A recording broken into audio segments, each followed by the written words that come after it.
الحمد لله وكفى والسلام على عباده الذين اصطفى. أما بعد فأعوذ بالله من الشيطان الرجيم. بسم الله الرحمن الرحيم. كيف يهدي الله قوما كفروا بعد إيمانهم وشهدوا أن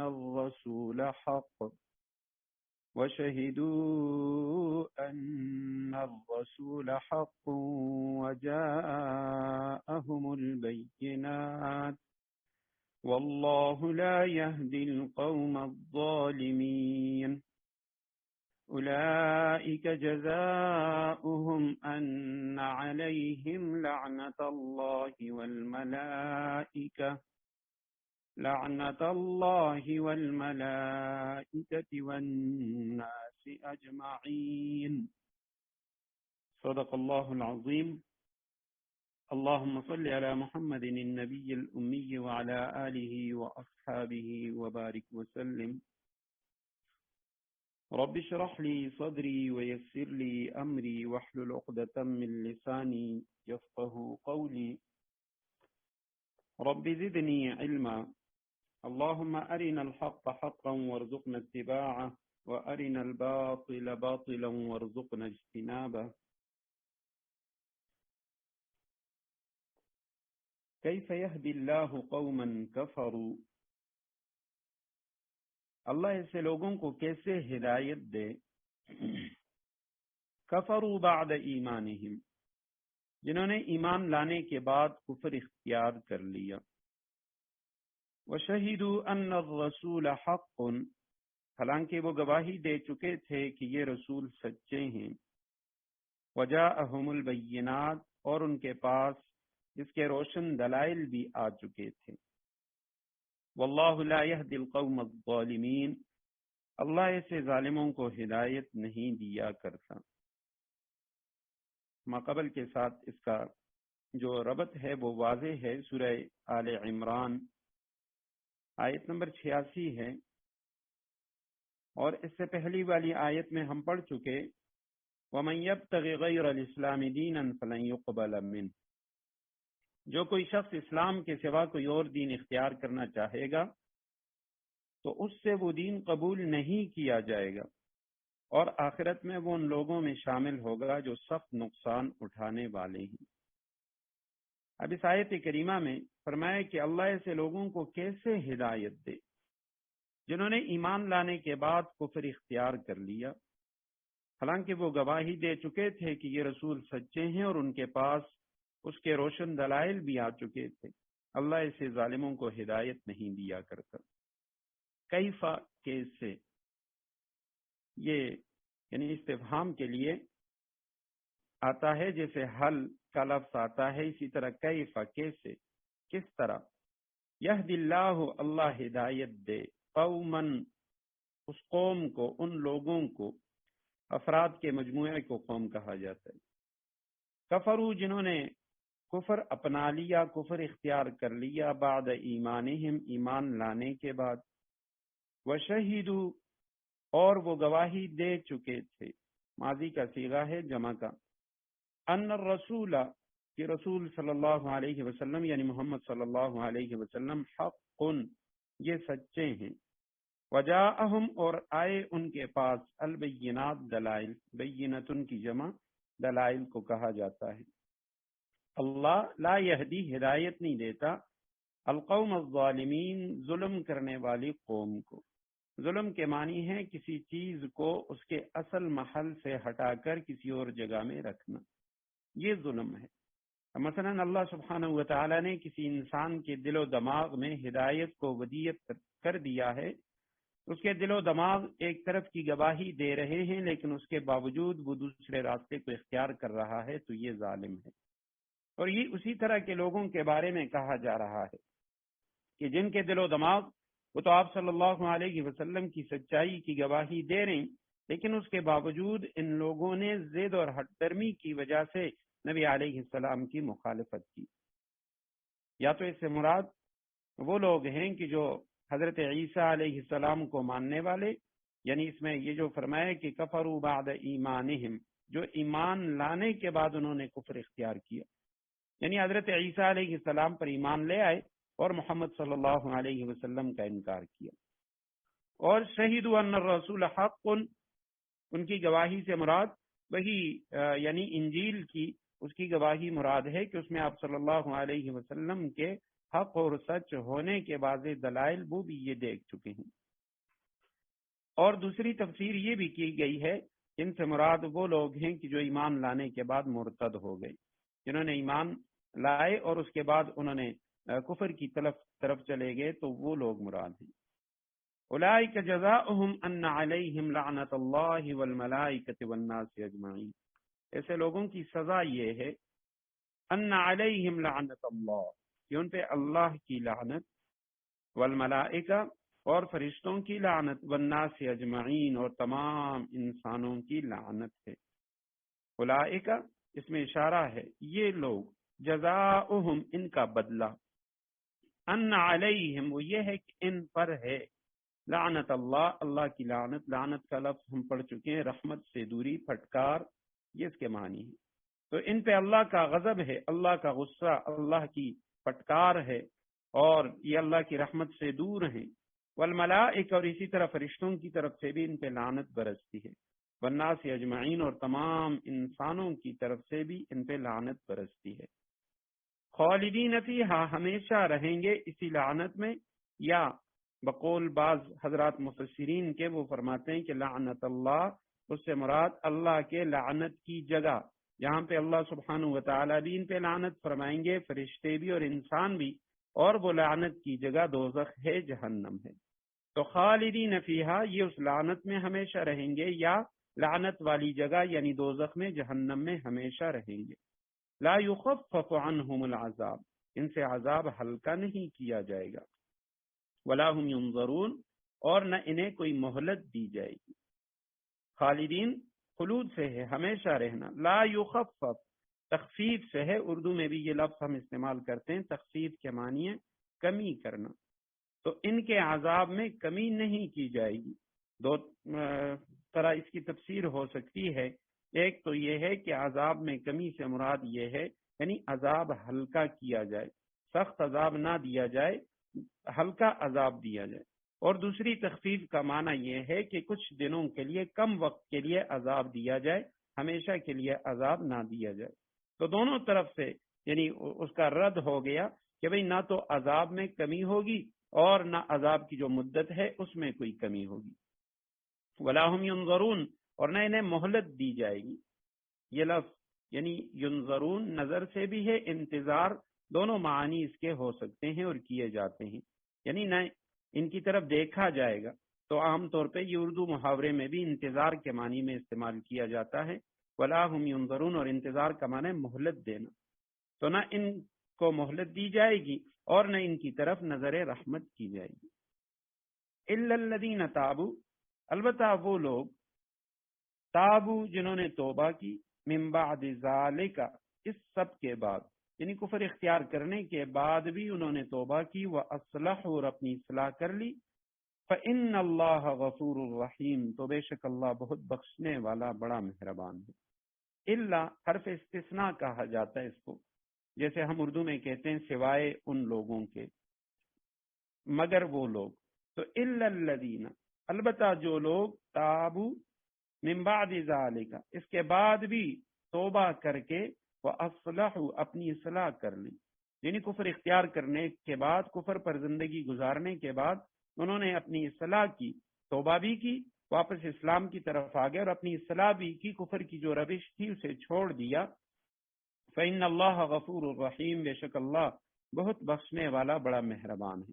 کچھ ایسے حضرات بھی تھے نبی علیہ السلام کے دور میں جنہوں نے اسلام قبول کیا، اور اسلام قبول کرنے کے بعد یہود و نصارہ کی باتوں میں آ کے وہ مرتد ہو گئے. انہوں نے اسلام کو چھوڑ دیا اور اس کے بعد دوبارہ انہوں نے اسلام قبول کرنا چاہا، اور ان کے دل میں یہ ڈر تھا کہ بھئی ہم تو اسلام سے پھر چکے ہیں، مرتد ہو چکے ہیں، نہ معلوم ہماری توبہ قبول ہوگی کہ نہیں ہوگی. تو حضرات مفسرین کرام نے مختلف واقعات کی طرف نشاندہی کی ہے کہ بھئی یہ ایسے حضرات کے بارے میں ہے کے باوجود اس کے اگر وہ کفر سے آتے ہیں تب بھی اللہ سبحانہ و تعالیٰ ان کی بخشش فرما دیتے ہیں، اور خدا نخواستہ اگر مرتد ہو گئے تو اس کے بعد بھی اگر اسلام کی طرف آ جاتے ہیں تو اللہ سبحانہ و تعالیٰ بہت بخشنے والا بڑا مہربان ہے۔ اور یہیں پہ چونکہ یہ تیسرے پارے کے آخر میں یہ جو آیات ہیں ان میں بار بار یہ ارتداد، مرتد یہ لفظ آ رہے، اور سورہ بقرہ میں بھی ہم پڑھ چکے تھے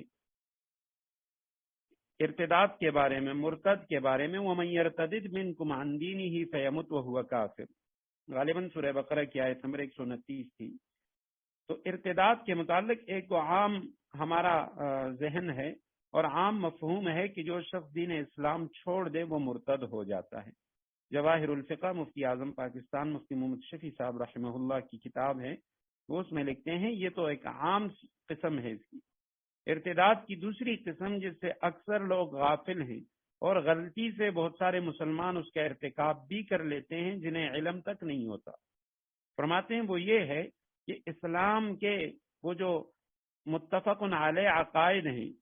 جو اجماعی عقیدہ ہے اسلام کا، یا ایسے اعمال کہ جو یعنی قرآن سے ثابت ہیں، تو ایسے عقائد یا ایسے اعمال کا انکار کر دینا یا اس کے خلاف کوئی اور صورت اختیار کر لینا، فرمایا یہ بھی ارتداد ہے اور اس سے بندہ مرتد ہو جاتا ہے۔ اس کی بہت ساری قسمیں، خدا نخواستہ کوئی شخص نماز کا انکار کر دے تو وہ مرتد ہو جاتا ہے، اگرچہ وہ اپنے آپ کو مسلمان کہے، یا اگرچہ وہ نماز ادا بھی کر رہا ہے، نماز پڑھتا بھی ہے لیکن نماز کی فرضیت کا منکر ہے، یا حج کی فرضیت کا منکر ہے، یا آپ صلی اللہ علیہ وسلم کی ختم نبوت کا منکر ہے۔ تو یہ ارتداد کی دوسری قسم ہے، یا تو بالکل اسلام چھوڑ دے یا اسلام کے جو قطعی اور یقینی عقائد ہیں یا اعمال ہیں ان کا انکار کر دے۔ ان الذین کفروا بعد ایمانہم، البتہ وہ لوگ کفروا بعد ایمانہم جن لوگوں نے ایمان لانے کے بعد کفر اختیار کیا، ثم ازدادوا کفرا پھر کفر میں بڑھتے ہی چلے گئے، لن تقبل توبتهم ان کی توبہ ہرگز قبول نہ ہوگی، واولئک هم الضالون ایسے لوگ راستے سے بالکل ہی بھٹک چکے ہیں۔ ان الذین یقیناً وہ لوگ کفروا بعد ایمانہم جنہوں نے کفر اختیار کر لیا، بعد ایمانہم ایمان لانے کے بعد، ثم پھر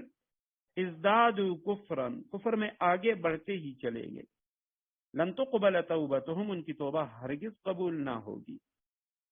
واولئک هم الضالون اور یہ لوگ گمراہ ہیں، راستے سے بالکل ہٹے ہوئے، راستے سے بھٹک چکے ہیں۔ تو وہ لوگ جنہوں نے کفر اختیار کیا بعد ایمانہم ایمان لانے کے بعد، بعض حضرات علماء نے لکھا کہ کفروا بعد ایمانہم ثم ازدادوا کفرا، ایمان سے مراد حضرت موسیٰ علیہ السلام پر ایمان سے مراد حضرت عیسیٰ علیہ السلام پر ایمان لانا، یعنی سب سے پہلے ہے کفروا بعد ایمانہم ایمان لانے کے بعد انہوں نے کفر کیا، تو ایمان وہ حضرت موسیٰ علیہ السلام پر لائے یہودی، اور پھر کفروا انہوں نے انکار کیا حضرت عیسیٰ علیہ السلام کا، ثم ازدادوا کفرا پھر کفر میں اور آگے بڑھے، نبی علیہ السلام کا بھی انکار کر دیا، لن تقبل توبتهم ان کی توبہ ہرگز قبول نہیں ہوگی۔ مطلب یہ ہے کہ وہ کبھی اسلام کی طرف آئے ہی نہیں اور نہ انہوں نے دل سے اسلام قبول کرنا چاہا، تو ایسے لوگوں کی اللہ سبحانہ و تعالیٰ توبہ قبول نہیں کریں گے اور یہ گمراہ لوگ ہیں۔ ان الذین کفروا وماتوا وهم کفار جن لوگوں نے کفر اپنایا، وماتوا اور کافر ہونے کی حالت ہی میں مرے، وهم فلن يقبل من احدهم ملء الارض ان میں سے کسی سے پوری زمین بھر کر سونا بھی قبول نہیں کیا جائے گا، ولو افتدی بھی خواہ وہ اپنی جان چھڑانے کے لیے اس کی پیشکش ہی کیوں نہ کریں۔ اولئک لهم عذاب علیم ان کو تو دردناک عذاب ہو کر رہے گا، وما لهم من ناصرین اور ان کو کسی قسم کے مددگار میسر نہیں آئیں گے۔ ان الذین یقیناً وہ لوگ کفروا جنہوں نے کفر اپنا لیا، وماتوا اور مر گئے، وہم کفار اسی کفر ہی کی حالت میں، کفر پہ ان کو موت آ گئی، فلن یقبل ہرگز قبول نہیں کیا جائے گا، من احدہم یہ لن یہ جو لفظ آتا ہے فعل مضارع پہ تو اس کے معنی ہوتی ہیں ہرگز، اور یہ فعل مضارع مثبت کو منفی کے معنی میں کر دیتا ہے، ہم پڑھ چکے ہیں. فلن یقبل ہرگز قبول نہیں کیا جائے گا، اور مضارع کے آخر میں زبر بھی آ جاتا ہے.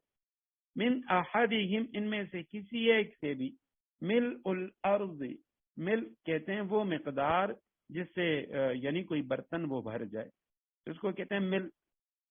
اس کی جماعت یہ املا. ملء الارض کا معنی ہو گیا یعنی زمین بھر کے، اگر وہ پوری زمین بھر کر سونا یہ اس کی پیشکش کر دے اپنی جان چھڑانے کے لیے تو فرمایا سے قبول نہیں کیا جائے گا. ذهباً سونے کو کہا جاتا ہے، عام معنی مشہور معنی اس کا یہی ہے. فضہ چاندی کو کہتے ہیں، اور ذهب سونے کو کہا جاتا ہے، جو یعنی مخصوص اور متعین دات ہے. اور کسی عزیز سے عزیز یا قیمتی جو چیز ہے اس کو بھی ذهب کہا جاتا ہے. تو امام راضی رحمہ اللہ فرماتے ہیں یہاں یہ جو ذهب ہے یہ کنایا ہے اس کی سب سے جو عزیز تر چیز ہے اس سے.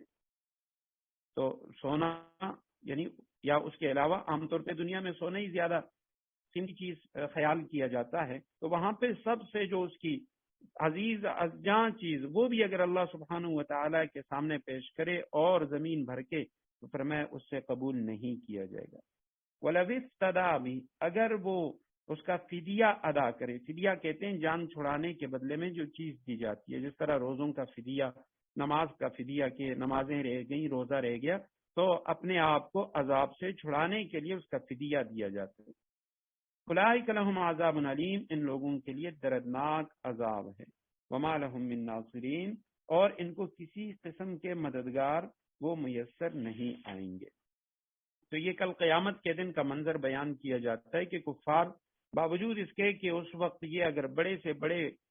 کسی مال کی کسی چیز کی پیشکش کر دیں تو تب بھی ان سے قبول نہیں کیا جائے گا. پہلی بات تو یہ ہے کہ وہاں ایسی کوئی چیز ان کے پاس ہوگی نہیں، لیکن اگر ہو بھی تب بھی ان سے وہ قبول نہیں کیا جائے گا. اور پہلے پارے میں 2 مقام پہ ہم پڑھ چکے ہیں کہ قیامت کے دن اپنی جان چھڑانے کی خاطر 4 طرح کے چیزوں کی نفی کی گئی. جس طرح دنیا میں ہوتا ہے کسی کی سفارش وہ بھی کام نہیں آئے گی، اور کوئی مال و دولت وغیرہ یہ بھی کام نہیں آئیں گے، کوئی زبردستی اپنی جان وہ بھی نہیں چھڑا سکتا.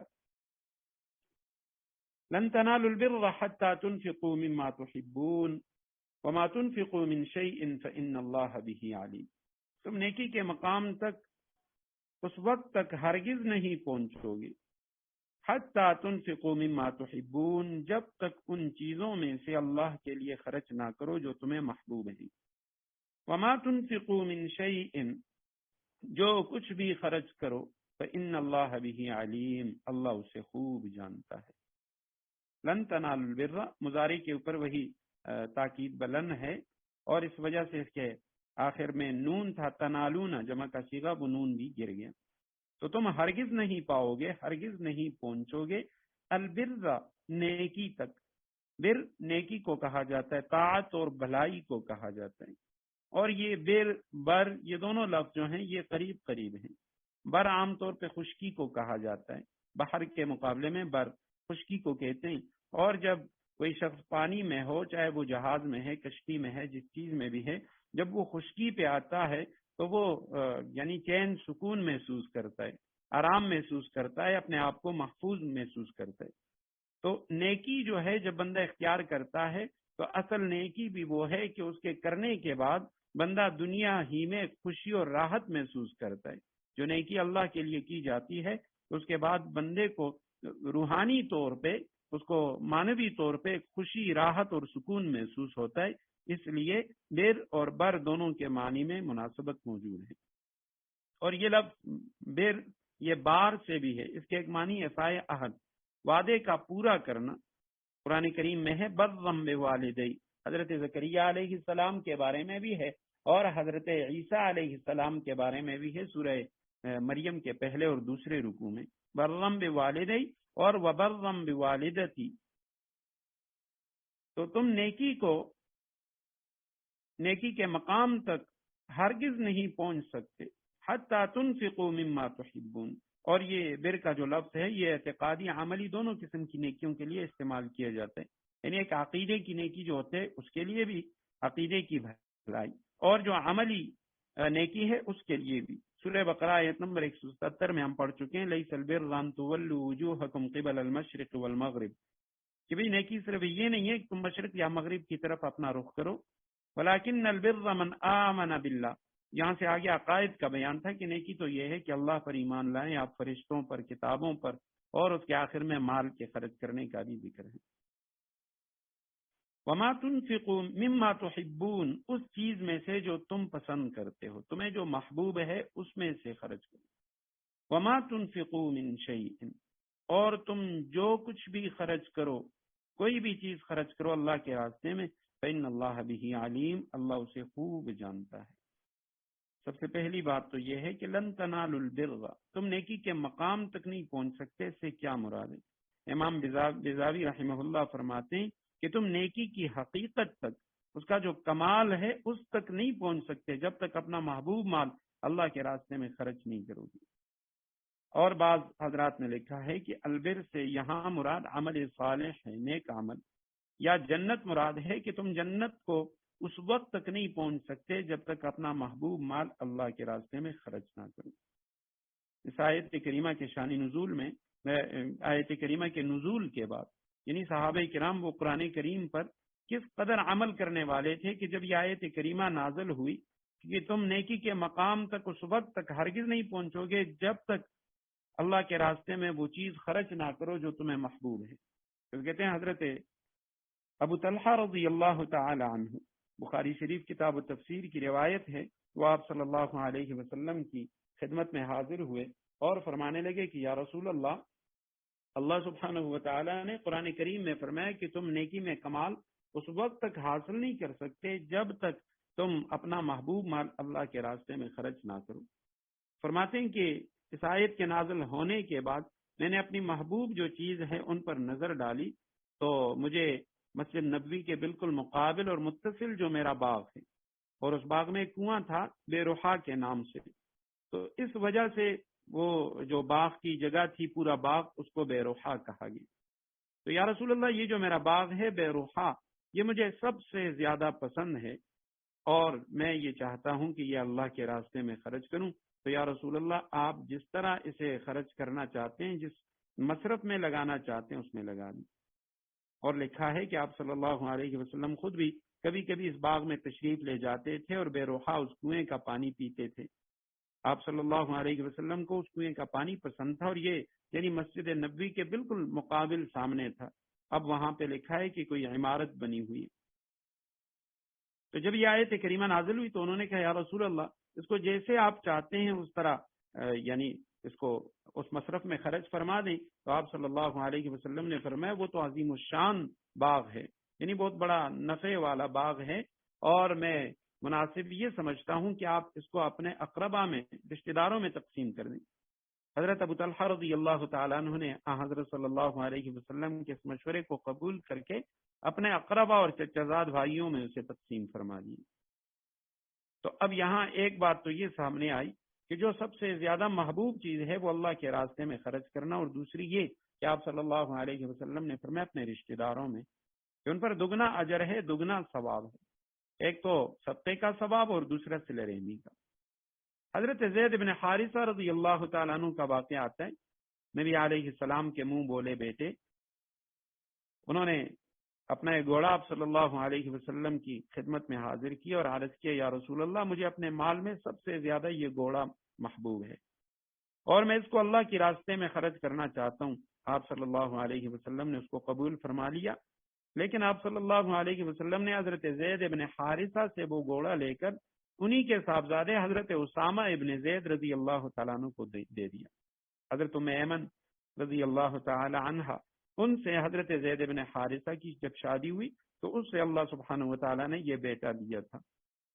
اور آپ صلی اللہ علیہ وسلم نے جو آخری لشکر تشکیل دیا تھا اس کے امیر یہی حضرت اسامہ رضی اللہ تعالیٰ عنہ۔ تو جب آپ صلی اللہ علیہ وسلم نے باپ سے لے کے بیٹے کو دیا تو زید ابن حارثہ رضی اللہ تعالیٰ عنہ پریشان ہو گئے کہ میرا صدقہ میرے ہی گھر میں واپس آ گیا۔ تو آپ صلی اللہ علیہ وسلم نے ان کی تسلی کے لیے فرمایا کہ اللہ تعالیٰ نے تمہارا یہ صدقہ قبول کر لیا ہے۔ تو اس سے پتہ چلتا ہے کہ بھئی جو عام صدقات نافلہ ہیں، نفل صدقہ، وہ آپ کسی کو بھی دے سکتے ہیں، اب جو صدقات واجبہ ہیں، واجب فرض جو صدقہ ہے، زکوٰۃ ہے، عشر ہے، یا منت کے پیسے ہیں، یا اسی طرح فدیہ ہے، صدقہ فطر وغیرہ، یہ چیزیں تو غریب غربا کے لیے ہیں، یہ لازماً ان کو دیے جائیں گے۔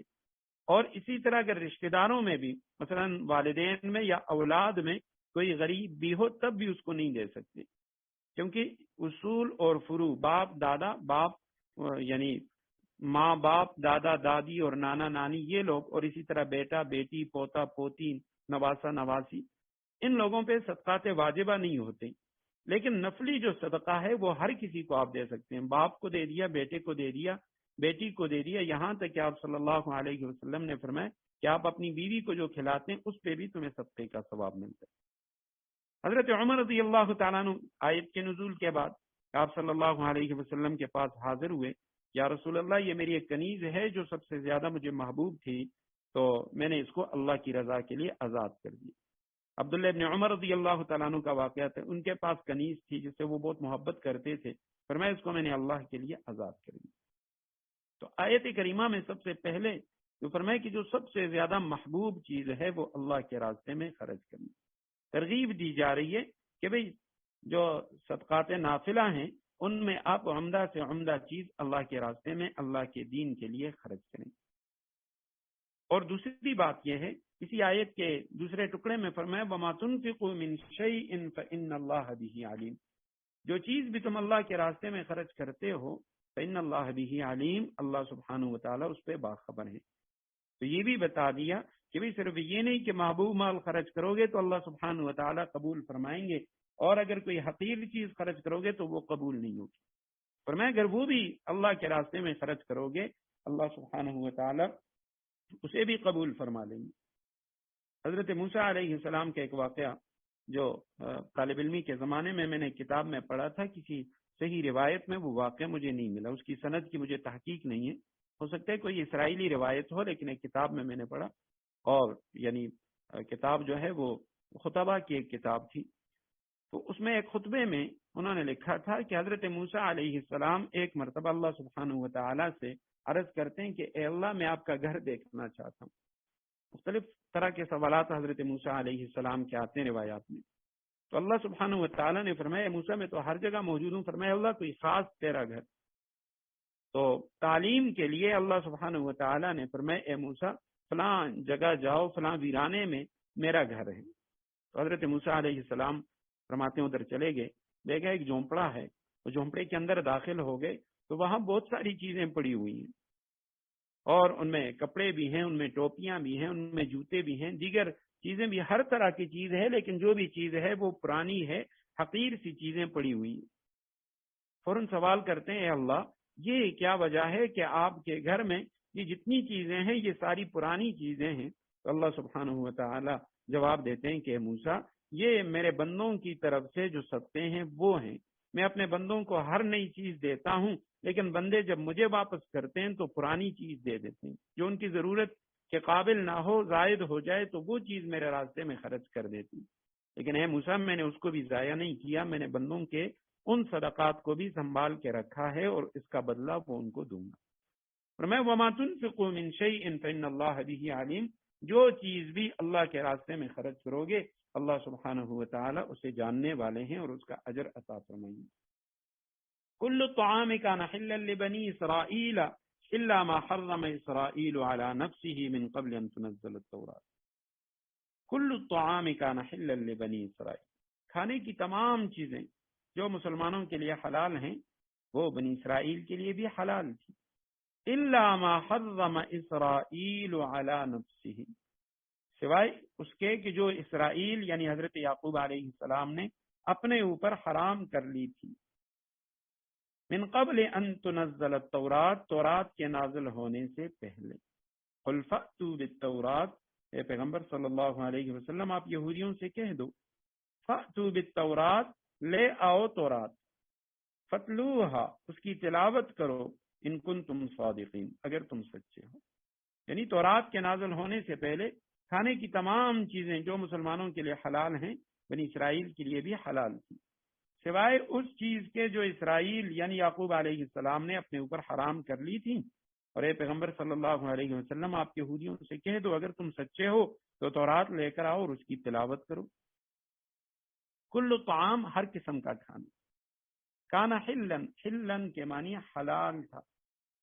بنی اسرائیل کے لیے. بنی اسرائیل کے بیٹے اسرائیل حضرت یعقوب علیہ السلام کا لقب تھا. امام کشاف رحمہ اللہ انہوں نے لکھا ہے کہ یعقوب ان کا لقب تھا اور اسرائیل نام تھا، لیکن اکثر حضرات نے لکھا ہے کہ ان کا نام یعقوب تھا اور اسرائیل ان کا لقب ہے.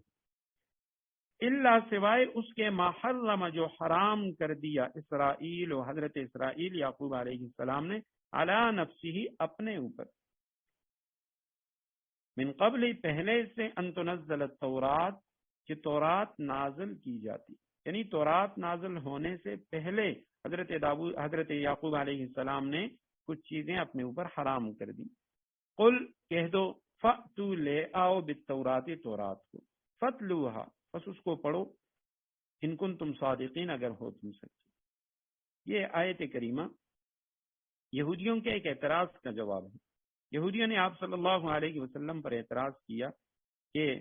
آپ کہتے ہیں کہ میں حضرت ابراہیم علیہ السلام کا ماننے والا اور حضرت ابراہیم علیہ السلام کے دین پر ہوں، تو حضرت ابراہیم علیہ السلام کے جو بیٹے تھے حضرت اسحاق، اس کے بیٹے یعقوب علیہ السلام،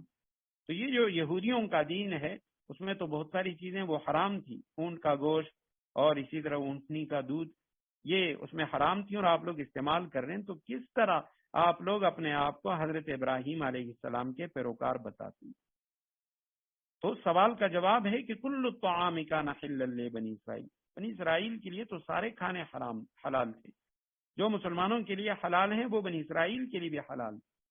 الا ما حرم اسرائیل علی نفسی، سوائے اس کے جو حرام کر دیا حضرت یعقوب نے اپنے اوپر. حضرت یعقوب علیہ السلام نے جو چیز اپنے اوپر حرام کر لی تھی وہ حرام تھی، باقی تو سب چیزیں وہ بنی اسرائیل پر بھی حلال تھی. اور یہ تورات کے نازل ہونے سے پہلے کا واقعہ ہے. یعنی آپ جو یہودیت کا دعویٰ کرتے ہیں تو یہودی تو تورات کے نازل ہونے کے بعد حضرت موسیٰ علیہ السلام کی بعثت کے بعد یہودی بنے، تو حضرت یعقوب علیہ السلام وہ تو ان سے کئی سو سال پہلے گزرے ہیں. اور واقعہ یہ ہے کہ حضرت ابن عباس رضی اللہ تعالیٰ عنہ کی روایت ہے، وہ فرماتے ہیں کہ حضرت یعقوب علیہ السلام وہ عرق النساء کی بیماری تھی انہیں، تو اس میں انہوں نے یہ نظر مانی تھی کہ اگر اللہ سبحانہ و تعالیٰ نے مجھے عرق النساء کی بیماری سے شفا دی تو میں اپنا سب سے پسندیدہ کھانا وہ چھوڑ دوں گا. اور لکھا ہے کہ انہیں اونٹ کا گوشت بہت زیادہ پسند تھا، تو جب اللہ سبحانہ و تعالیٰ نے شفا عطا فرمائی تو انہوں نے اونٹ کا گوشت کھانا چھوڑ دیا. اور بعض حضرات نے لکھا ہے کہ یعنی انہیں طبیبوں نے ڈاکٹروں نے منع کیا تھا کہ آپ چونکہ عرق النساء کے بیمار ہیں تو اس لیے یہ اونٹ کا گوشت نہ کھائیں. تو جب انہوں نے چھوڑ دیا تو بعد میں ان کی اولاد انہوں نے بھی اس کا کھانا چھوڑ دیا. فرمایا یہ جو اونٹ کے گوشت کے بارے میں آپ اعتراض کر رہے ہیں تو یہ حضرت یعقوب علیہ السلام نے اس کا کھانا چھوڑا تھا اور اس کی اولاد نے بھی چھوڑ دیا، ہم نے تو ان پہ حرام نہیں کیا. اور نہ ہی تورات میں اس کا ذکر ہے، تورات میں اس کی حرمت کا کوئی تذکرہ نہیں ہے. ہاں سورہ نساء کی آیت نمبر 60 میں ہے کہ بنی اسرائیل کی نافرمانیوں کی وجہ سے اللہ سبحانہ و تعالیٰ نے ان پر بہت سی چیزیں حرام کی تھی، لیکن تورات میں شروع سے اللہ سبحانہ و تعالیٰ نے ان چیزوں کی حرمت کا ذکر نہیں کیا. اور فاتو بالتورات فتلوہا، فرمایا لے آؤ تورات اور اس میں دیکھ لیتے ہیں کہ اس میں اس کا تذکرہ موجود ہے یا نہیں. تو بہت سارے حضرات نے لکھا ہے کہ حضرت ابراہیم علیہ السلام کے تذکرے میں آج بھی تورات میں جو حضرت ابراہیم علیہ السلام کا تذکرہ ہے اس میں اونٹ کے گوشت کی حرمت کا کوئی تذکرہ نہیں. فمن افترى على الله الكذب من بعد ذلك فاولئك هم الظالمون. فمن افترى على الله الكذب، جس نے جھوٹ بولا اللہ سبحانہ و تعالی پر، من بعد ذلك اس کے بعد،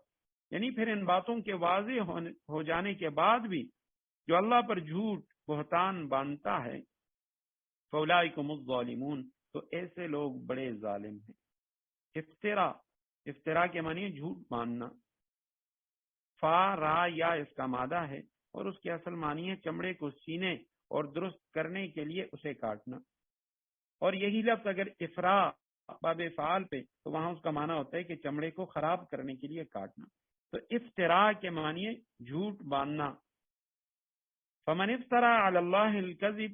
جس نے اللہ سبحانہ و تعالیٰ پہ جھوٹا بہتان باندھا، من بعد ذالک، ان سب باتوں کے واضح ہو جانے کے بعد بھی، فاولئک هم الظالمون، ایسے لوگ بڑے ظالم. قل صدق اللہ فاتبعوا ملت ابراہیم حنیفا، آپ کہہ دیجئے صدق اللہ، اللہ نے سچ کہا، فاتبعوا، لہذا تم اتباع کرو، پیروی کرو، ملت ابراہیم حنیفا، ابراہیم علیہ السلام کے دین کا جو پوری طرح سیدھے راستے پر تھے. وما کان من المشرکین، اور ان لوگوں میں سے نہیں تھے جو اللہ کی خدائی میں کسی کو شریک مانتے ہیں. قل، آپ کہہ دیجئے صدق اللہ، اللہ نے سچ کہا. فاتبعوا، امر کا صیغہ ہے، تم پیروی کرو، اتباع کرو، اطاعت کرو، ملت ابراہیم، ملت کے معنی دین کے ہیں، دین ملت یعنی دونوں مترادف لفظ ہیں. اللہ سبحانہ و تعالیٰ نے وہ دستور جو اللہ تعالیٰ نے انبیاء کی زبان پر بندوں کے لیے مقرر فرمایا، اس سے ملت بھی کہتے ہیں اور دین بھی کہتے ہیں. البتہ دونوں میں تھوڑا سا فرق بھی ہے کہ ملت کی جو اضافت ہے یہ صرف اس نبی کی طرف ہوتی ہے جس کا وہ دین ہوتا ہے. جیسے آیت کریمہ میں فرمایا فاتبعوا ملت ابراہیم حنیفا، یعنی ابراہیم کے دین کی، ابراہیم کے ملت کی پیروی کرو. حنیف کا لفظ پہلے بھی گزر چکا کہ وہ شخص جو باطل کو چھوڑ کے، جو غلط راستے ہیں ان راستوں کو چھوڑ کے سیدھے راستے پہ آ جاتا ہے، اسے حنیف کہا جاتا ہے. وما کان من المشرکین، اور ابراہیم علیہ السلام ان لوگوں میں سے نہیں تھے جو اللہ کی خدائی میں کسی کو شریک مانتے ہیں. ان اول بیت وضع للناس للذی ببکۃ مبارکا وہدی للعالمین، حقیقت یہ ہے کہ سب سے پہلا گھر جو لوگوں کی عبادت کے لیے بنایا گیا، للذی ببکۃ مبارکا، وضع للناس، جو لوگوں کے لیے، لوگوں کی عبادت کے لیے بنایا گیا، الذی ببکۃ، یقینی طور پہ وہ ہے جو مکہ میں واقع ہے، مبارکن، اور وہ بنانے کے وقت ہی سے برکتوں والا، وہدی للعالمین، اور دنیا جہاں کے لوگوں کے لیے ہدایت کا سامان ہے. ان اول بیت، یقیناً وہ پہلا گھر، اول پہلا، بیت گھر کو کہتے ہیں، بیوت اس کی جماعت. یہ بیت شہر کا جو ہوتا ہے اس معنی میں بھی آتا ہے بیت، اور عربی میں گھر کے معنی میں بھی آتا ہے. وضع، جو رکھا گیا، بنایا گیا، للناس، سے لوگوں کے لیے، للذی، وہ گھر، ببکۃ، جو مکہ میں ہے. بکہ کا جو لفظ ہے اس کے لغوی معنی شہر ہے، جیسے مدینہ اس کے لغوی معنی بھی شہر ہے، مدینۃ النبی، نبی صلی اللہ علیہ وسلم کا شہر. تو بکہ کے معنی میں بھی شہر ہے، جیسے عربی میں مشہور ہے بعلبک، عراق کا ایک شہر تھا. تو بعل بت کو کہتے ہیں، بک شہر کو.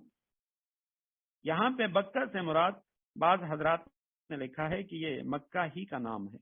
مکہ کا ایک نام بکہ بھی ہے، اور اس کو بکہ اس لیے کہا جاتا ہے کیونکہ لأنہا تبک اعناق الجبابرہ، یہاں پہ جو بھی ظالم کافر بادشاہ آتا ہے اس کی جو گردن ہے وہ جھک جاتی ہے.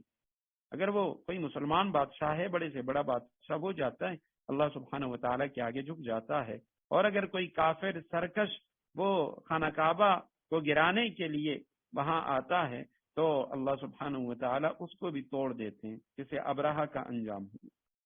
تو مکہ جیسے اس کا نام ہے، اسی طرح بکہ بھی. اور بعض حضرات نے کہا ہے کہ میم اور با، چونکہ یہ قریب المخرج ہیں، ان کا مخرج ایک ہی ہے، تو اس لیے عرب وہ میم کو کبھی با سے بدل دیتے ہیں، مکہ اور بکہ. تو اس کا نام مکہ بھی ہے، بکہ بھی ہے، بیت العتیق بھی ہے، بیت الحرام بھی ہے، بلد الامین بھی ہے، ام القرى بھی ہے. اور یہی بکہ کا لفظ ہے، اس لفظ کو یہودیوں نے بگاڑ کر اس کو بکا بنا دیا، اور انہوں نے یعنی اس کے علاوہ وادی بکا، جو انہوں نے کہا فلسطین میں ایک وادی ہے، حضرت اسماعیل علیہ السلام کے ذبیح اللہ کا انہوں نے انکار کیا اور کہنے لگے کہ حضرت اسحاق علیہ السلام ذبیح اللہ ہیں. اور یہ جو حضرت ابراہیم علیہ السلام کی قربانی میں ذکر آتا ہے تو وہ بکا شہر کا آتا ہے جو فلسطین کی ایک وادی ہے، وادی بکا. ببکۃ مبارکن، برکت والی جگہ. اول بیت، یہ جو شروع میں لفظ گزر چکا، پہلا گھر جو رکھا گیا بنایا گیا لوگوں کے لیے ببکت مکہ میں مبارکن جو برکت والی جگہ ہے، پیدائش کے وقت ہی سے اس میں برکتیں رکھی گئیں، وہدن اور ہدایت ہے للعالمین تمام جہان والوں کے لیے۔ عالمین کے اصل معنی ہوتے ہیں جہان، لیکن مراد جہان والے جو مختلف جہانوں کے لوگ ہیں، تو سب کے لیے یہ ہدایت کی جگہ ہے۔ ان اول بیت، سب سے پہلا گھر، پہلے گھر سے کیا مراد ہے؟ تو بعض صحابہ کرام سے یہ بات مروی ہے، وہ فرماتے ہیں کہ پوری دنیا میں سب سے پہلا جو گھر تعمیر کیا گیا بنایا گیا وہ خانہ کعبہ ہے، سب سے پہلے اس کی تعمیر ہوئی ہے۔ جبکہ حضرت علی کرم اللہ وجہ وہ فرماتے ہیں کہ اول بیت سے مراد یہ ہے کہ یعنی سب سے پہلا وہ گھر جو عبادت کے لیے بنایا گیا، کہ خانہ کعبہ کی عمارت سے پہلے باقی عمارتیں موجود تھیں، لوگوں کے گھر موجود تھے، لیکن جو اللہ سبحانہ و تعالیٰ کی عبادت کے لیے پہلا گھر بنایا گیا سب سے پہلے، تو وہ خانہ کعبہ ہے، اللہ سبحانہ و تعالیٰ کا یہ گھر ہے۔ اور اس کے بعد پھر اس گھر پہ خانہ کعبہ پہ مختلف ادوار آئے، مختلف یعنی وقتوں میں اس کو بنایا گیا، اور مرور زمانہ کی وجہ سے یہ گرا بھی ہے۔ بعض حضرات نے اس کی 10 تعمیریں لکھی ہیں، اور اس پہ یعنی بہت سارے حضرات نے کتابیں لکھی ہیں۔ تاریخ مکۃ المکرمہ اردو کی ایک بڑی مشہور کتاب ہے، عربی میں بھی بہت ساری کتابیں، لیکن یہ یعنی بڑی تفصیلی کتاب ہے، جس میں تقریباً خانہ کعبہ کی جو 4000 سالہ تاریخ ہے ابتدا سے لے کے اور اس قریب کے وقت تک، مولانا محمد عبد المعبود صاحب جو راولپنڈی کے ایک بزرگ عالم ہیں، انہوں نے یہ کتاب لکھی ہے، اور تقریباً یہ جو یعنی کتاب ہے 1000 سے زیادہ صفحات کی ہے، 3 جلدیں ہیں، یعنی ایک ہی جلد کے اندر اس کے 3 حصے ہیں۔ تو اس میں انہوں نے اس پہ مکمل بحث کی ہے، تو بعض حضرات نے لکھا ہے کہ اس کی 10 سے زیادہ تعمیریں ہوئی، اور اس کی جو خاص جو تعمیریں ہیں، تو ان میں سب سے پہلے حضرت آدم علیہ السلام، اور ایک روایت میں آتا ہے سب سے پہلے اس کی تعمیر وہ فرشتوں نے کی، اور پھر اس کے بعد آپ صلی اللہ علیہ وسلم کی روایت بھی ہے، حدیث ہے، عمرو بن عاص رضی اللہ تعالیٰ عنہ روایت کرتے ہیں کہ اللہ سبحانہ و تعالیٰ نے حضرت جبریل کو حضرت آدم علیہ السلام کے پاس تعمیر بیت اللہ کا حکم دے کر بھیجا۔ جب حضرت آدم علیہ السلام اس کی تعمیر سے فارغ ہوئے تو حکم ہوا کہ اس گھر کا طواف کرو، اور یہ ارشاد ہوا انت اول الناس، تم پہلے انسان ہو، اور یہ پہلا گھر ہے جو لوگوں کی عبادت کے لیے بنایا گیا۔ پھر نوح علیہ السلام کے زمانے میں طوفان آیا تو بیت اللہ کا نام و نشان باقی نہ رہا۔ ابراہیم علیہ السلام انہوں نے بیت اللہ کی دوبارہ تعمیر کی، وہ تعمیر یہ تھی کہ بنیادوں کے اوپر انہوں نے اٹھایا، بنیادیں موجود تھیں، اور پھر حضرت جبریل علیہ السلام ہی نے حضرت ابراہیم علیہ السلام اور حضرت اسماعیل علیہ السلام ان کو وہ بنیادوں کے نشانات بتائے، اور اس کے اوپر انہوں نے خانہ کعبہ کی تعمیر کی۔ پھر اس کے بعد بنو جرہم نے اس کی تعمیر کی، اور اس کے بعد عمالقہ نے، پھر آ کے قصی نے اس کی تعمیر کی جو نبی علیہ السلام کے دادوں میں سے ہیں۔ پھر آپ صلی اللہ علیہ وسلم کی عمر مبارک جب 35 سال تھی تو اس وقت قریش نے خانہ کعبہ کی تعمیر کی، اور یہ ان کی جو تعمیر تھی یہ حضرت ابراہیم علیہ السلام کی جو تعمیر تھی اس سے کچھ مختلف تھی۔ جب انہوں نے دیکھا کہ یعنی مرور زمانہ کی وجہ سے وہ عمارت بہت زیادہ بوسیدہ ہو گئی، اور وہ جگہ نشیب میں ہونے کی وجہ سے بارش کا پانی وہ خانہ کعبہ کے اندر بھر جاتا، تو قریش کو اس کی تعمیر کا خیال آیا، اور انہوں نے تمام اپنے جو سردار تھے قریش کے ان کو جمع کیا، سارے اس پر متفق ہو گئے کہ بیت اللہ کو منہدم کر کے اثر نو بنایا جائے۔ ابو وہب ابن عمر مخزومی، یہ رسول اللہ صلی اللہ علیہ وسلم کے والد ماجد حضرت عبداللہ کے ماموں تھے، تو وہ کھڑے ہوئے اور قریش سے مخاطب ہو کر انہوں نے کہا کہ دیکھو بیت اللہ کی تعمیر میں جو کچھ بھی خرچ کیا جائے گا وہ کسب حلال ہوگا، یعنی جو حرام کمائی ہے، زنا، چوری، سود وغیرہ، اس کا کوئی پیسہ اس میں شامل نہ ہوگا، صرف جو حلال مال ہے وہ ہم اس کی تعمیر میں لگائیں گے۔ اللہ تعالیٰ پاک ہے اور پاک ہی مال کو پسند کرتا ہے، اور اس کے گھر میں پاک ہی پیسہ لگائیں گے۔ تو اس خیال سے انہوں نے یعنی تعمیر بیت اللہ کے شرف سے کوئی بھی شخص محروم نہ رہ جائے، تو انہوں نے کیا کیا کہ تعمیر بیت اللہ کو مختلف قبائل پر تقسیم کر دیا کہ فلاں جو قبیلہ ہے وہ بیت اللہ کا فلاں حصہ تعمیر کرے، فلاں قبیلہ فلاں حصے کو تعمیر کرے۔ تو جو دروازے کی جانب تھی وہ بنی عبد مناف اور بنی زہرہ کے حصے میں آئی، اور حجر اسود اور رکن یمانی کے درمیان کا جو حصہ ہے یہ بنو مخزوم کے حصے میں، اور اس کے علاوہ دیگر کچھ قبائل تھے قریش کے، ان کے حصے میں، اور بیت اللہ کی پشت کا حصہ وہ بنو سہم اور ایک اور قبیلہ ان کے حصے میں، اور حتیم کا جو حصہ ہے یہ بنی عبد الدار اور بنی اسد اور بنی عدی جو حضرت عمر رضی اللہ تعالیٰ عنہ کا قبیلہ تھا، تو ان کے حصے میں یہ آئے۔ تو اسی دوران قریش کو یہ خبر بھی پہنچی کہ ایک تجارتی جہاز وہ جدہ کی بندرگاہ سے ٹکرا کر وہاں پہ ٹوٹ گیا ہے، تو ولید ابن مغیرہ جو قریش کے سردار تھے وہ فوراً جدہ چلے گئے، اور اس کے جو تختے تھے وہ خانہ کعبہ کی چھت کے لیے انہوں نے حاصل کیے، اور اس جہاز میں ایک رومی معمار بھی تھا، ایک یعنی مستری، تو جس کا نام باقوم لکھا ہے، تو ولید نے تعمیر بیت اللہ کے لیے اس کو بھی ساتھ لے لیا، اور جب اس کے بعد انہوں نے یہ ساری چیزیں مہیا کر دی تو اب انہوں نے کہا کہ خانہ کعبہ کی جو پرانی عمارت ہے اس کو منہدم کرتے ہیں، لیکن اس کے منہدم کرنے کے وقت کسی کو یہ ہمت نہ ہوتی تھی کہ وہ بیت اللہ کو ڈھانے کے لیے کھڑا ہو جائے۔ تو سب سے آخر میں یہ جو ولید ابن مغیرہ تھے تو یہی یہ پھاولا لے کر کھڑا ہوا، اور اس نے ایک دعا کی کہ اللہم لا نرید الا الخیر، اے اللہ ہم صرف خیر اور بھلائی ہی کی نیت رکھتے ہیں، ہماری اور کوئی نیت نہیں ہے، معاذ اللہ ہماری نیت وہ بری نہیں ہے۔ تو یہ کہہ کر انہوں نے حجر اسود اور رکن یمانی کی طرف سے خانہ کعبہ کو گرانا شروع کیا۔ تو جو مکہ والے تھے باقی وہ ڈر رہے تھے اور انتظار میں تھے کہ رات کو ہم دیکھیں گے اگر ولید پر کوئی آسمانی بلا نازل ہوئی تو ہم خانہ کعبہ کے قریب نہیں جائیں گے، اور اگر یہ صحیح سلامت صبح خانہ کعبہ میں آیا تو تب ہم خانہ کعبہ کو گرانے میں حصہ لیں گے۔ تو جب انہوں نے دیکھا کہ صبح ہوئی، ولید وہ صحیح سالم پھر وہ پھاوڑا لے کے وہ حرم محترم میں آ پہنچا، تو لوگوں نے سمجھ لیا کہ ہمارے اس فعل سے اللہ سبحانہ و تعالی راضی ہے، اور ان سب کی ہمتیں وہ بڑھ گئیں اور سب مل کر اس کام میں شریک ہو گئے۔ تو انہوں نے یہاں تک کھودا کہ حضرت ابراہیم علیہ السلام کی جو بنیادیں تھی وہ نمودار ہو گئی۔ تو ایک قریشی نے جب بنیاد ابراہیمی پر وہ پھاوڑا چلایا تو دفعتاً تمام مکہ میں ایک سخت دھماکہ ظاہر ہوا،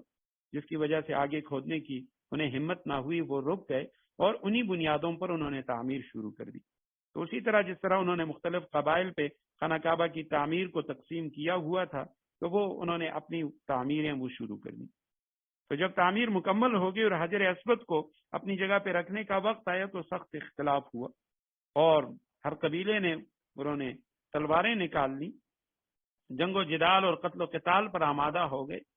تو جب 4-5 روز اسی طرح گزر گئے اور کوئی بات طے نہ ہوئی تو ابو امیہ ابن مغیرہ، یہ قبیلہ بنو مخزوم کا تھا جو قریش میں سب سے زیادہ معمر اور سن رسیدہ تھا، تو انہوں نے یہ رائے دی کہ کل صبح جو شخص سب سے پہلے مسجد حرام کے دروازے سے داخل ہوا اسی کو ہم اپنا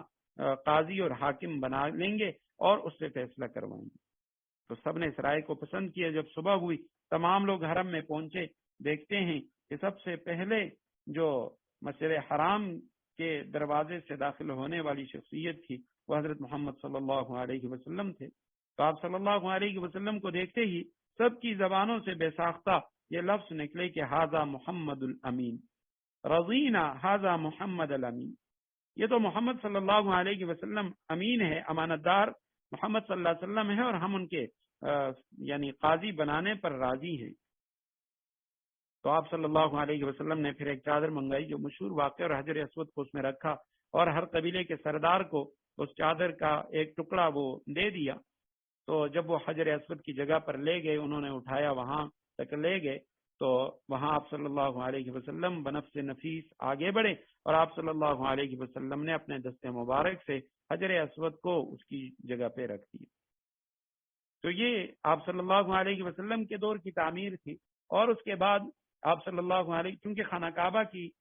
یہ تعمیر کا میں نے تو ایک خلاصہ عرض کیا ہے مختصر سا، اس میں بڑی تفصیل ہے۔ تو حضرت ابراہیم علیہ السلام کی جو تعمیر تھی اور قریش مکہ کی جو تعمیر تھی اس میں کچھ فرق تھے۔ انہوں نے حضرت ابراہیم علیہ السلام کی تعمیر سے اس تعمیر کو مختلف کیا۔ ایک تو اس وجہ سے کہ چونکہ انہوں نے کہا تھا کہ ہم صرف حلال مال لگائیں گے، حرام پیسہ نہیں لگائیں گے، تو اس وجہ سے حتیم کا جو حصہ، جو خانہ کعبہ کا حصہ تھا، اس کے شمالی جانب کا جو حصہ ہے یہ خانہ کعبہ کا حصہ ہے، لیکن پیسے کم ہونے کی وجہ سے انہوں نے کیا کیا کہ اس حصے کو باہر ہی رکھ دیا۔ دوسرا کام انہوں نے یہ کیا کہ حضرت ابراہیم علیہ السلام کی تعمیر میں خانہ کعبہ کے 2 دروازے تھے، ایک مشرقی دروازہ اور ایک مغربی دروازہ، یہ 2 دروازے تھے۔ اور حضرت ابراہیم علیہ السلام کی تعمیر میں خانہ کعبہ کے اوپر چھت بھی نہیں تھی، تو انہوں نے اوپر چھت بھی ڈال دی۔ حضرت ابراہیم علیہ السلام کی تعمیر میں خانہ کعبہ کا دروازہ وہ زمین کے ساتھ ملا ہوا تھا، متصل تھا۔ انہوں نے اس کو قد آدم اونچا کر لیا کہ جس شخص کو ہم چاہیں گے خانہ کعبہ میں داخلے کی اجازت دیں گے وہ داخل ہوگا، ہر ایک خانہ کعبہ کے اندر نہیں جائے۔ تو جب انہوں نے یہ تعمیر مکمل کر لی، آپ صلی اللہ علیہ وسلم، چونکہ ابھی آپ صلی اللہ علیہ وسلم کو نبوت نہیں ملی تھی، 35 سال کی عمر تھی، نبوت سے 5 سال قبل آپ صلی اللہ علیہ وسلم اس تعمیر میں شریک تھے۔ لیکن ایک موقع پہ آپ صلی اللہ علیہ وسلم نے حضرت ام عائشہ صدیقہ رضی اللہ تعالیٰ عنہ کے سامنے اس خواہش کا اظہار کیا کہ اے عائشہ، لولا ان قومک حدیث عہد بالجاہلیہ لہدمت الکعبہ،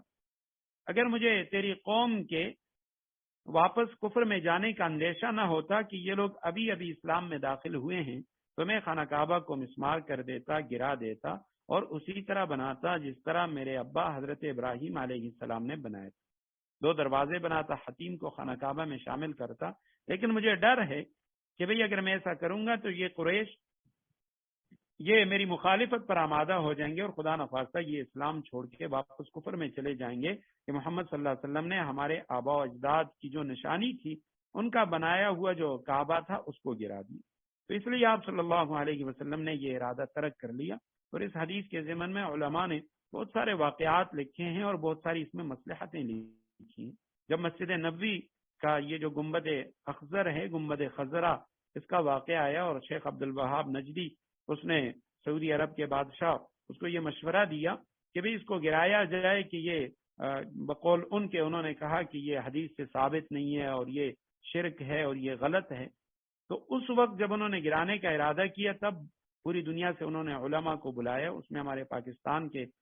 ہندوستان کے علامہ شبیر احمد عثمانی رحمہ اللہ بھی تھے۔ تو انہوں نے یہ ایک دلیل بھی وہاں پیش کی کہ اگر اس کی تعمیر ٹھیک ہے یا غلط ہے، لیکن ابھی اس گنبد خضرا کے گرانے سے فتنہ پیدا ہوگا۔ تو آپ صلی اللہ علیہ وسلم نے حضرت عائشہ رضی اللہ تعالیٰ عنہ سے فرمایا اگر مجھے اس کا ڈر نہ ہوتا تو میں اس کو گرا دیتا۔ اور ایک موقع پہ جب آپ صلی اللہ علیہ وسلم تھے، حضرت عائشہ رضی اللہ تعالیٰ عنہ نے اس خواہش کا اظہار کیا کہ یا رسول اللہ، میں خانہ کعبہ کے اندر نماز ادا کرنا چاہتی ہوں۔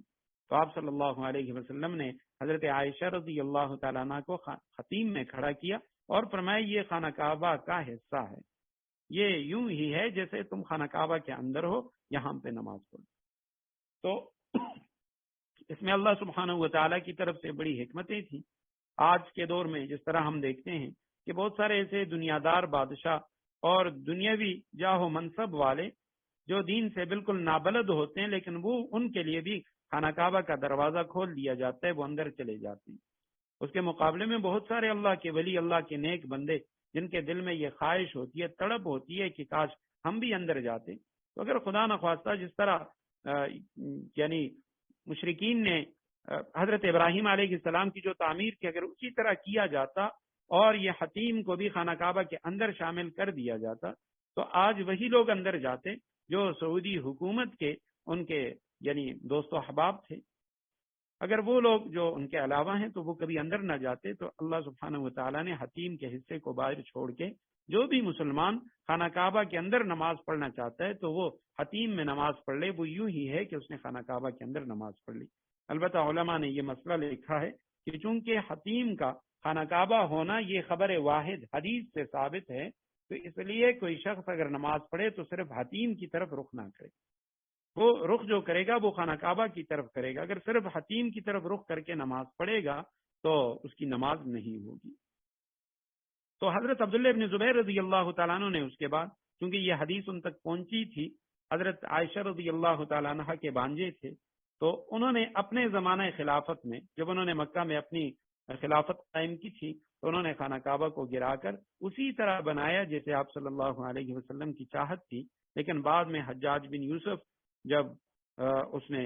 خانہ کعبہ پر حملہ کیا اور مکہ پر حملہ کیا، عبداللہ ابن زبیر رضی اللہ تعالیٰ عنہ کو شہید کیا، اور پھر اس نے خانہ کعبہ کو گرا کر اسی طرح تعمیر کیا جیسے قریش نے تعمیر کیا، اور لوگوں سے وہ کہا کرتا تھا کہ بھئی چونکہ اس تعمیر میں آپ صلی اللہ علیہ وسلم خود موجود تھے، بنفس نفیس موجود تھے، تو اس نے اسی طرح بنا دی۔ بعد کے جو بادشاہ تھے بنو امیہ کے، عبد الملک، اس نے ارادہ کیا کہ چونکہ نبی علیہ السلام کی صحیح حدیث ہمارے پاس موجود ہے اور یہ بخاری شریف کی روایت ہے، تو لہٰذا میں اس کو گرا کر اسی طرح بنانا چاہتا ہوں جیسے آپ صلی اللہ علیہ وسلم کی خواہش تھی۔ تو امام دار الہجرہ امام مالک رحمہ اللہ انہوں نے فتویٰ دیا کہ نہیں، اب خانہ کعبہ کی تعمیر جس طرح ہے اسی طرح ہوگی، اگر تم اسے گراؤ گے اور پھر بناؤ گے تو یہ خانہ کعبہ یہ ان ملوک کے آگے، ان بادشاہوں کے سامنے یہ بازی کے اطفال بن جائے گا۔ ایک بادشاہ آئے گا وہ ایک طرز پہ بنائے گا اور دوسرا آئے گا وہ دوسرے طرز پہ بنائے گا، تو لہٰذا اب یہ تعمیر جس طرح ہے اسی طرح ہی ہوگی، ہاں اس کی جو مرمت ہے وہ ہوگی۔ تو علماء نے لکھا کہ آج کی یہ جو تعمیر ہے اگرچہ کئی بار اس کی مرمت ہو چکی ہے، لیکن یہ جو تعمیر ہے یہ اسی طرح ہے جو یعنی وہی ہے جو حجاج بن یوسف نے جس کی تعمیر کی تھی۔ تو یہ خانہ کعبہ کے متعلق مختصر جو اس کی تاریخ تھی وہ میں نے عرض کر دی، جو باتیں رہ گئی ہیں انشاءاللہ کل عرض کریں گے۔ ترجمہ آیت کریمہ کے ایک بار میں پھر کرتا ہوں۔ ان اول بیت وضع للناس للذی ببکۃ مبارک، سب سے پہلا گھر، حقیقت یہ ہے کہ سب سے پہلا گھر وضع للناس جو لوگوں کی عبادت کے لیے بنایا گیا، للذی ببکۃ مبارک، یقینی طور پر وہ ہے جو مکہ میں واقع ہے، اور مبارکن بنانے کے وقت ہی سے برکتوں والا، وہدی للعالمین اور دنیا جہاں کے لوگوں کے لیے ہدایت کا سامان ہے۔ اور در حقیقت یہ جو آیت کریمہ ہے یہ بھی مشرکین یہودیوں کے ایک اعتراض کا جواب ہے، جو آج تک یہودی یہ باور کرانا چاہتے ہیں کہ بیت المقدس یہ سب سے پہلا قبلہ ہے اور انبیاء کا یہی قبلہ ہے۔ تو آیت کریمہ میں فرمایا کہ پہلا جو گھر اللہ سبحانہ وتعالیٰ کی عبادت کے لیے بنا ہے وہ مکہ میں ہے، جو خانہ کعبہ ہے، اور یقینی طور پہ یہی وہ گھر ہے جو سب سے پہلے بنا ہے۔ حضرت ابو ذر رضی اللہ تعالیٰ عنہ کی روایت ہے کہ ایک موقع پہ آپ صلی اللہ علیہ وسلم سے انہوں نے سوال کیا، یا رسول اللہ، سب سے پہلے اللہ سبحانہ وتعالیٰ کی عبادت کے لیے جو گھر بنا ہے وہ کون سا ہے؟ آپ صلی اللہ علیہ وسلم نے فرمایا خانہ کعبہ، بیت اللہ۔ فرمایا یا رسول اللہ، اس کے بعد آپ صلی اللہ علیہ وسلم نے فرمایا مسجد اقصی، بیت المقدس۔ یا رسول اللہ، ان دونوں کے درمیان کتنے سالوں کا فاصلہ ہے؟ آپ صلی اللہ علیہ وسلم نے فرمایا ان کی تعمیر میں 40 سال کا فاصلہ ہے۔ خانہ کعبہ 40 سال پہلے بنا اور بیت المقدس مسجد اقصی 40 سال کے بعد۔ اب حدیث میں سے آگے کی کوئی تشریح نہیں ہے، تو امام ابن حجر، علامہ ابن حجر رحمہ اللہ وہ فرماتے ہیں اس کی تشریح یہ ہے کہ یہ دونوں جو گھر ہیں اللہ سبحانہ وتعالیٰ کے، خانہ کعبہ وہ بھی حضرت آدم علیہ السلام نے تعمیر کیا جس طرح صحیح روایات سے ثابت ہے،